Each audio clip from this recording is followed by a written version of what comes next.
Bom dia, Campo Grande, bom dia, Mato Grosso do Sul. Hoje eu tenho aqui mais um candidato a deputado federal pelo PSL, o partido do Bolsonaro, que é o Dr. Luiz Ovando. Muito obrigado por ter vindo, doutor, e obrigado por mais uma vez estar aqui conversando com os eleitores de Mato Grosso do Sul. Eu que agradeço, Alcina. É uma grande oportunidade para nossos candidatos com recursos parcos. Doutor Luiz Ovando, nós tivemos aí, acabamos de receber agora a notícia do seu líder maior no partido, que é o Bolsonaro, né, para a presidência, e levou uma facada no meio de uma multidão. Perfeito. Essa intolerância dentro da política, essa situação, o senhor atribui aqui? Alcina, é bem verdade que a gente sempre tenta conduzir de uma forma racional. Mas política tem muito pouco de racional, né? Se você for ver a origem da palavra é uma coisa. Eu não vamos entrar nesse detalhe porque nós temos tempo curto. Mas a política é feita através da emoção. Pura, né? Pura, quase totalmente. E o que infelizmente acontece é que ela pode gerar ódio e paixão. E o que a gente percebe com essa notícia que você está vendo é que de uma forma contundente o candidato Bolsonaro tem se colocado firme. Posicionado, né? Posicionado muito firme. E isso agride pessoas que ainda estão naquela ânsia, naquela emoção da defesa da esquerda. Eu tenho um dado, né? Política é alguma coisa boa. Na verdade, eu acho que as pessoas não estão conseguindo aceitar os espaços da direita e da esquerda.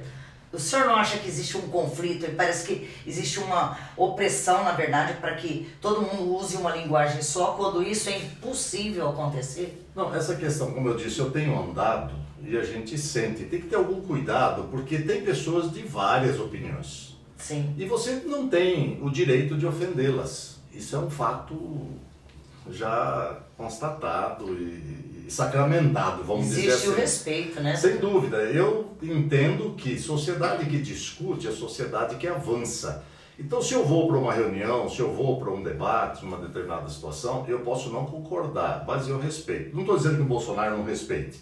Só que a forma dele dizer realmente é bastante expressiva, mas ele é convencido no sentido assim, convicto, né? Então quando ele se posiciona de forma bastante convicta, isso agride um pouco esse povo da esquerda, né? Quer dizer, o que nós defendemos? O que o PSL defende? É você resgatar a liberdade de tomar as decisões que você quer para a sua vida, desde que isso seja balizado.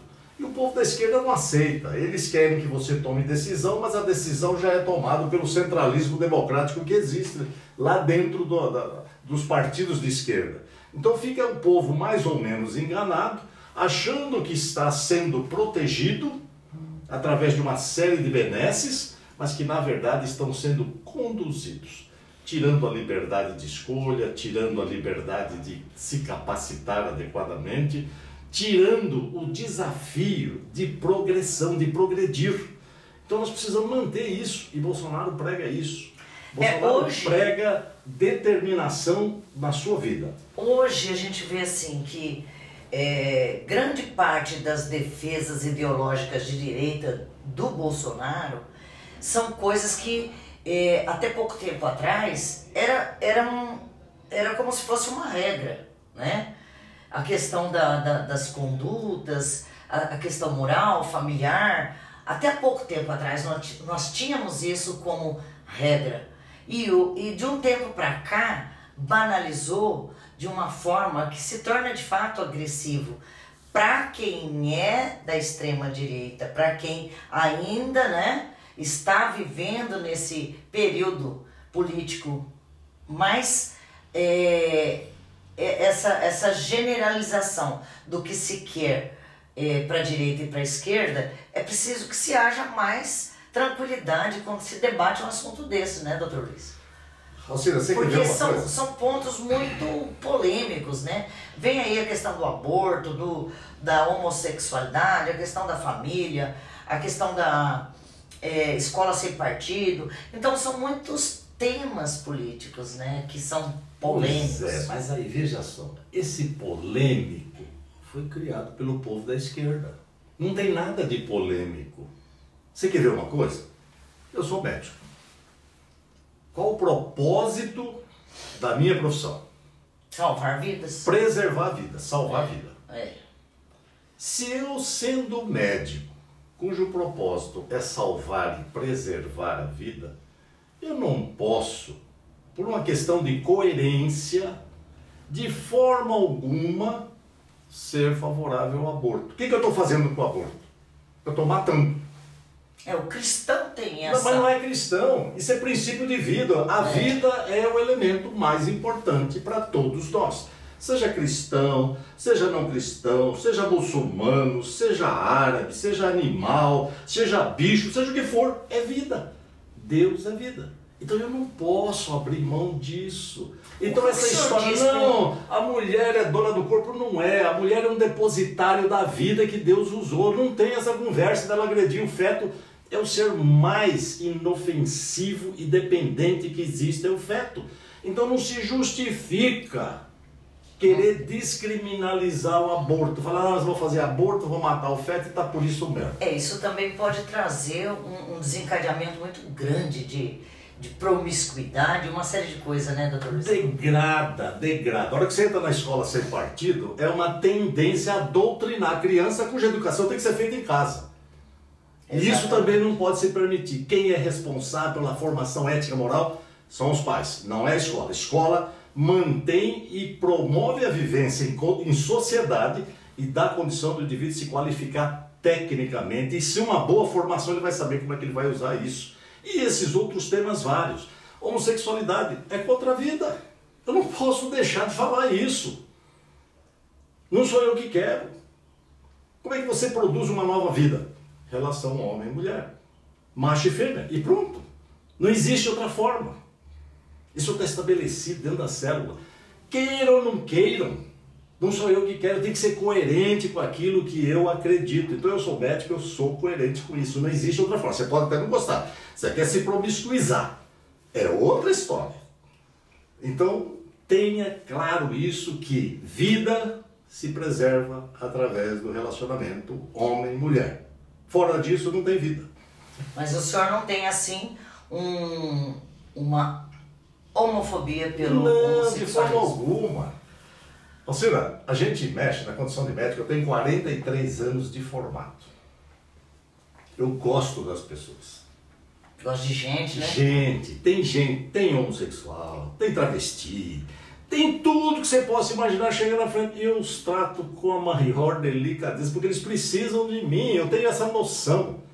Eu não os desqualifico, não quero mudar o posicionamento deles. Se eles me perguntarem é uma outra história, mas eu de forma alguma, eles vieram em busca de uma orientação médica e eu não tenho nenhum problema, absolutamente nenhum. Esse é o respeito e o posicionamento que as pessoas têm que ter, né? Tanto do lado hétero para o homossexualismo e na contrapartida a mesma coisa, né? Sem dúvida. Porque assim como a gente se sente agredido quando vê um casal homossexual se agarrando, se beijando, um casal hétero também é chocante, tanto quanto, né? Porque tem coisa que a pessoa faz tem lugar, né, doutor? Lugar próprio, né? Doutor Luiz Ovando, Sim. O que é que o senhor vai levar como prioridade para brigar lá na Casa de Leis em Brasília, por Mato Grosso do Sul? Alcina, duas coisas me inquietam muito. Tem outras, naturalmente. A primeira, nós precisamos melhorar a nossa saúde pública no país. Quando eu digo saúde pública, principalmente a questão ligada à assistência médica. E isso nós temos levantado essa bandeira.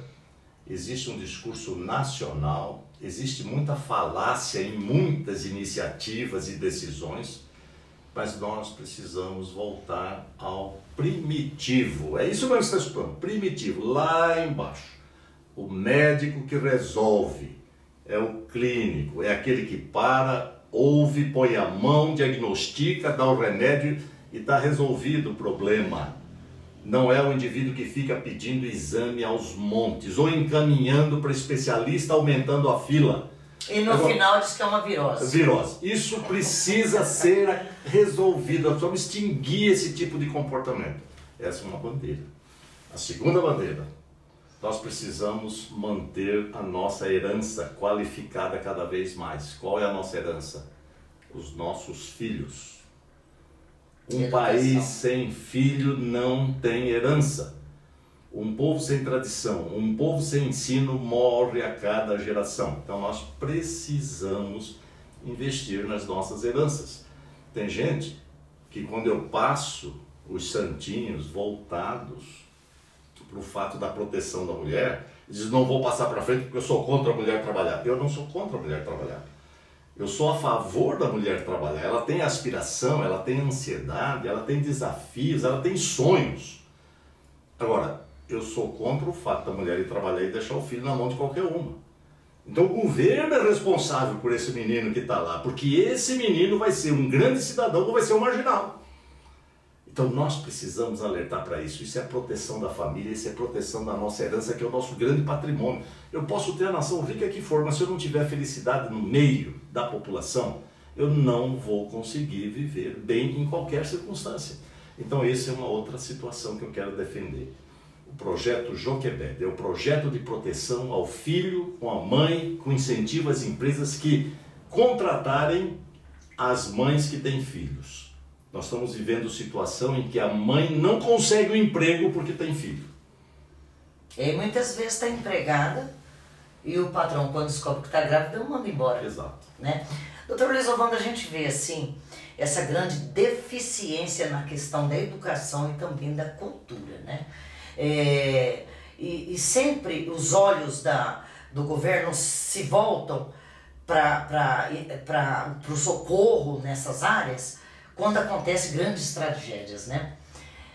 Tá aí o caso do museu, né? E hoje, ainda hoje, o nosso site publicou uma matéria, o Conteúdo MS, falando que o maior desafio do próximo presidente da República vai ser a educação.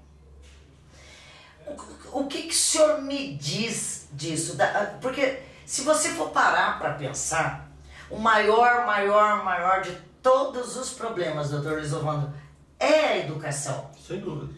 Né? É a falta de investimento, de valorização do professor, porque que possa ter as crianças ali com atenção, despertar essa vontade da criança querer estudar, não é? Porque da educação do professor lá da escola é que todos os outros problemas surgem. Sem dúvida. E o que o senhor me diz disso? Alcina, o que acontece é que a gente tem que estar muito atento para essa questão educação. Né? A educação, ela começa em casa. É o processo do fundamento, né? Os valores, princípios, né? Ética, moral, religião, enfim. É em casa que nós forjamos o nosso caráter. E aí precisa do pai e da mãe. Nós temos no nosso país cerca de 40% de lares liderados única e exclusivamente pelas mulheres. Não que a mulher não seja capaz, mas não foi feito para ela ficar sozinha. Os homens são relapsos, estão fugindo da responsabilidade.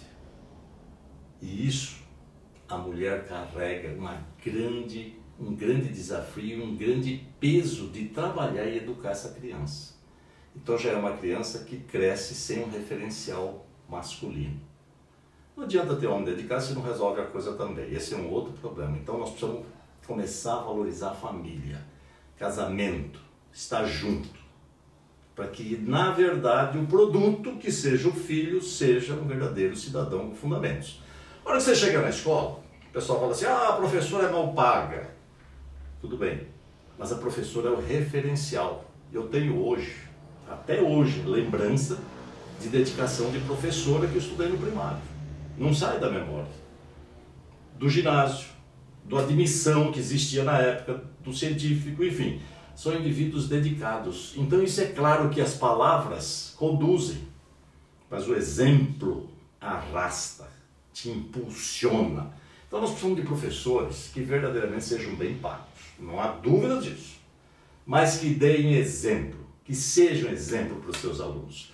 Porque o exemplo vai mostrar que não é professor que enrola, não é professor que engana, não é professor que dá tarefa ou então vai fazer trabalho quando ele deveria estar discutindo, mostrando. E uma outra coisa, o nosso aluno precisa sair dessa história de ser adestrado, não é nem educado, é adestrado, ele não está tecnicamente preparado para ser consumidor de Coca-Cola, de calça isso, chinelo aquilo, não sei o que, celular e tal. Isso não leva a lugar nenhum.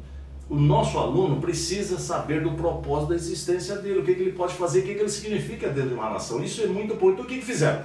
Acabaram com a educação moral e cívica, acabaram com o estudo de religião, acabaram com valores, acabaram com princípios, viram uma verdadeira anarquia. Por isso é que o Bolsonaro está aí sendo esfaqueado, infelizmente, porque ele diz, não pode. Hoje, o que nós estamos tendo aí? Nós temos mais de 30 escolas avaliadas, as que estão no topo, quais são? São as escolas militares. Ah, mas militar é disciplina, nós precisamos de disciplina. E limites.